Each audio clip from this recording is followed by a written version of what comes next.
వందనాలండి. అయ్యగారమ్మ గారికి నా వందనాలు. కూడి ఉన్న మీ అందరికీ నా వందనాలండి. ఈ కూటమి దేనికంటే పుట్టినరోజు సందర్భంగా కూటమి ఏర్పాటు చేసుకుంటున్నాండి ప్రతి సంవత్సరం. పుట్టినరోజు కూటమును అండ్ గృహ కూటమి కూడా 2 కలిపి ఏర్పాటు చేసుకుంటున్నామండి గృహంలోను. ఈసారి 12వ తారీఖు జరగాల్సిన కూటమి కొంచెం లేట్ అయిందండి. 14వ తారీఖు అయింది. తర్వాత మళ్ళీ 15వ తారీఖు అయిందండి. దానివల్ల నేను కొంతమందికి చెప్పలేకపోయాను. ఒకవేళ చెప్పానేమో అని నేను అనుకున్నానండి. ఈసారి చాలామందికి అనుకున్నాను నేను. చాలామందికి చెప్పలేకపోయానండి. నన్ను క్షమించాలి అందరూను. ఈ సాక్ష్యం ఏంటంటే, దేవుడు నన్ను ఈ మందిరానికి నడిపించడం ద్వారా నేను ఎంతో స్వస్థపడ్డానండి. నేను చాలా మేళ్ళు పొందుకున్నానండి ఈ మందిరంలోకి రాబట్టి. ఆ మేళ్ళు నేను చెప్పినా తరగవండి. అసలు నా జీవితాంతకాలం చెప్పినా తరగవండి. ఈ 6 సంవత్సరాల్లో నేను చాలా మేళ్ళు చాలా పొందుకున్నానండి ఈ మందిరానికి వచ్చి. క్రీస్తు సైన్య సహవాసంలోకి రావడం నాకు చాలా అదృష్టం అండి. ఈ ఈ మందిరంలోకి దేవుడు నన్ను ఎందుకు నడిపించాడో నాకైతే తెలియదండి. నేను మాత్రం చాలా హ్యాపీగా ఉన్నానండి ఈ మందిరంలోకి రాబట్టి. మా జీవితంలోనే గొప్ప వెలుగుని తీసుకొచ్చాడండి దేవుడు ఈ మందిరంలోకి తీసుకొచ్చి. ఇదే నా సాక్ష్యం అండి. మా అమ్మగారు చిన్న సాక్ష్యం చెప్తారండి. మా అమ్మగారిని చూస్తే చాలామంది అంటున్నారు, చాలా తెలివి వచ్చింది, చాలా జ్ఞానం చాలా వచ్చేసింది అనేసి అంటున్నారండి. అది నిజమేనండి. అసలు ఈ మందిరానికి రాబట్టానండి. లేకపోతే నా తల్లిగారు మాకు దక్కేవారు కాదండి. అసలు ఫస్ట్ కూటమి ఏర్పాటు చేసినప్పుడు అయితే ఓ మందిరంలో గృహంలో కూటమి ఏర్పాటు చేసుకున్నామండి ఊర్మిళ నగర్లో ఉన్నప్పుడు. ఆ రోజు కూటమి అయిపోయిన తర్వాత కూడా ప్రేయర్ చేయించుకుంటూ కూడా రాలేదండి. ఓ మూలన ఏమంటారంటే, ఒక దుష్ట శక్తులు పట్టేసినప్పుడు మనిషి మొత్తం వీక్ అయిపోయినప్పుడు ఎలా ఉంటుందో పేషెంట్ లాగా అయిపోయండి. ఒక మూలన కూర్చుందండి. కూటానికి వచ్చిన వారందరూ కూడా ఎవరు ఆవిడ అలా కూర్చుందేంటి, ఓ మూలన కూర్చుందేంటి అనేసి ఆ రోజున అన్నారండి.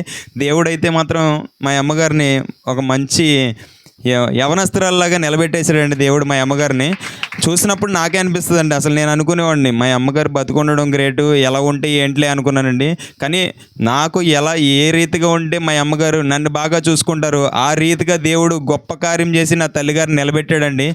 నా జీవితంలో ఏదన్నా ఉంది అంటే మా అమ్మగారండి. అసలు అమ్మగారే లేకపోతే, మా అమ్మ లేకపోతే అండి నేను అనాథన అయిపోతానండి మళ్ళీని. మా అమ్మగారి గురించి ప్రార్థన చేయండి. తండ్రి గారు అయితే ప్రతి వారం ఎక్కడ ప్రేయర్ జరిగినా రాజేష్ గారు వాళ్ళ అమ్మగారు ఆరోగ్యం గురించి చాలా ప్రార్థన చేస్తారండి.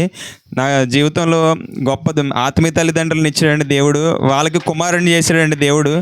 గొప్ప అదృష్టం ఏంటంటే, ఎంతోమంది ఉన్నారండి, కానీ దేవుడు నన్ను ఏర్పాటు చేసుకుని అయ్యగారు అమ్మగారికి ఎవరు లేరని దుఃఖపడుతున్న నాకు ఆత్మీయ తల్లిదండ్రులుగా నాకు పరిచయం చేశాడండి. నేను చాలా ధన్యుడినండి. ఎందుకంటే ఆ ధన్యత ఏంటంటే, మందిరంలో ఉండటం కాదండి, నేను ప్రతిరోజు కూడా మందిరంలో ఉన్నానండి. మందిరం ఆవరణలో బతకడం అంటే చాలా అదృష్టం అండి. ఇంతకుముందు కూడా నేను ఉన్నాను, కానీ అది ఒక మందిరం పక్కనే ఉండండి, శ్మశానం పక్కన హైదరాబాద్లో మందిరం పక్కనే ఉంటున్నాను. కానీ అక్కడ దుష్టశక్తులు పట్టేసి నన్ను చాలా ఇబ్బంది పెట్టి ఒక 2-3 నెలలు కూడా నేను మంచి లేకుండా తొక్కేసినాయండి. అక్కడి నుంచి నేను ఇంటికి వెళ్ళిపోయానండి. అప్పుడు మా అమ్మగారు నా దగ్గర ఉంటానని తీసుకొస్తే, అలాంటి అక్కడి నుంచి తీసుకొచ్చేసాడండి దేవుడు. అక్కడే ఉంటే కనుక నేను మరణించిపోయేవాడిని అండి. దేవుడు ఊర్మిళ నగర్ తీసుకొచ్చి ఒక ఫ్రెండ్ ద్వారాగా నన్ను మందిరానికి నడిపించి, వాళ్ళ తండ్రి గారు నన్ను ఓదార్చి, ఇలా కాదు అలా చేసుకుంటే నాన్న నువ్వు చాలా స్వస్థపడతావు నాన్న అని చెప్పేసి అని ధైర్యపరిచి కీస్త్రాజయ్య గారు నా మందిరానికి నడిపించారండి. వాళ్ళకి నా కృతజ్ఞత వందనాలండి. ఇంకా చాలామంది ఉన్నారండి నన్ను దైవజనులు, వాళ్ళు కూడా నాకు చాలా